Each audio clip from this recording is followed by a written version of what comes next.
안녕하세요. 교통사고 전문 보상가 배상 TV입니다. 이번 사고에서 눈에 띄는 점 어떤 게 있을까요? 결국은 뒷차가 다 책임져야 되는. 명백하게 무과실이 나와야 되는 사고입니다.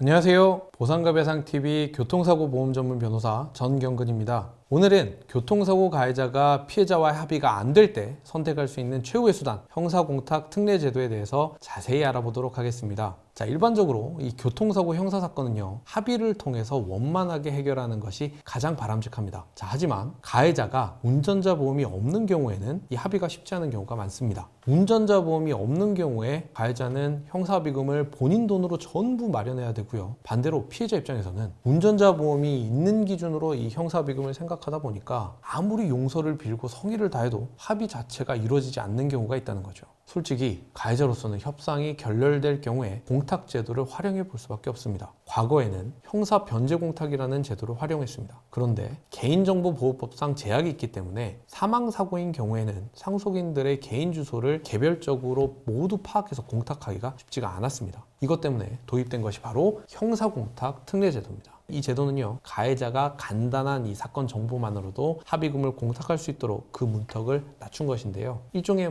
제도적 배려를 통해서 합의 의사가 있는 가해자를 보호하고 또 피해자의 신속한 피해 회복에도 기여하고자 마련된 제도입니다. 형사공탁 특례 제도는 검찰의 기소 이후부터 활용이 가능한데요. 공탁수에서 공시하는 즉시 상대방에게 도달한 것으로 보고 그 효력이 발생하게 됩니다. 자, 다만 이렇게 공탁된 금원은 10년간 국가가 보관하게 되고요. 피해자가 수령할 때까지 합의금에서 공제가 되는 특징이 있습니다. 물론 도덕적 해이를 우려하는 목소리도 있습니다. 공탁제도의 이 활성화로 인해서 오히려 진정성 있는 사죄와 합의 노력은 약화되는 것 아니냐, 이런 지적이죠.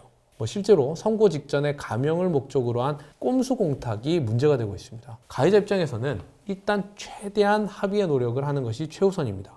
충분한 노력을 한 이후에도 합의가 어려운 경우에 이 특례 공탁 제도를 통해서 도움을 받을 수 있는 것이지, 무성의한 공탁 시도는 오히려 피해자의 반감을 크게 불러올 수 있고 재판부에서도 이러한 점을 참작해서 공탁을 양형사유로 고려하지 않을 수도 있습니다. 피해자 입장에서도 공탁보다는 형사합의가 훨씬 낫습니다. 만약 이 형사합의를 한 이후에 보험사에 채권 양도 통지를 하면 받은 형사합의금이 향후 손해배상에서 공제되지가 않습니다. 자, 하지만 가해자의 공탁금은 민사상 손해배상에서 이렇게 공제가 되기 때문에 결과적으로 피해자 입장에선 형사합의금을 한 푼도 못 받고 강제 합의를 한 꼴이 되는 겁니다. 너무 억울하죠. 중요한 것은 어떤 방식이든 피해자의 신속한 피해 회복이 최우선되어야 한다는 점이고요. 형사상 공탁은 사망사고의 유족이 불상인 경우, 친자 및 친부의 생사가 불확실한 경우 등 최후로 사용하는 수단으로 봐야 한다는 게 제 생각이기도 합니다. 왜냐하면 가해자와 피해자가 감정적으로 합의가 결렬된 경우에는 가해자가 아무리 일방적으로 공탁을 한다고 하더라도요, 피해자는 가해자의 형사사건이 진행되는 법원에 출석해서 나는 합의 의사가 전혀 없다, 그러니 가해자가 공탁금을 회수해 가도록 해달라, 이렇게 판사님께 공탁금 회수 동의서를 제출할 수가 있기 때문이죠.